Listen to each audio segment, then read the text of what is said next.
সাত সকালে রেললাইন থেকে এক মহিলা ও এক শিশুর দেহ উদ্ধার। এখনো পর্যন্ত তাদের পরিচয় না পাওয়া গেলেও সম্ভবত তারা মা ও সন্তান। শুক্রবার মালদা মেডিকেল কলেজ হাসপাতাল সংলগ্ন কৃষ্ণপল্লী এলাকার রেললাইনের ধার থেকে উদ্ধার হয়। ঘটনাকে কেন্দ্র করে এলাকায় ব্যাপক চাঞ্চল্য ছড়িয়ে পড়েছে। স্থানীয় সূত্রে জানা গিয়েছে, আজ সকালে স্থানীয়দের নজরে পড়ে রেললাইনের ওপরে কিছু পড়ে আছে।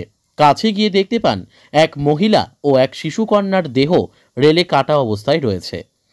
মহিলার আনুমানিক বয়স 25 বছর ও শিশুর আনুমানিক বয়স 5 বছর হবে। তবে আত্মহত্যা নাকি দুর্ঘটনা তা বুঝে উঠতে পারছেন না।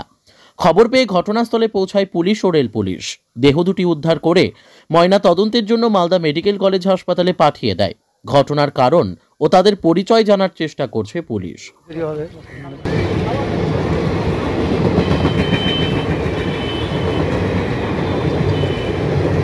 এখানে শুনতে পেলাম যে দুজনে কাটা পড়েছে, একটা বাচ্চা একটা মা। কোন জায়গায়? এটা হসপিটাল গেটের রেল লাইনে পড়ে।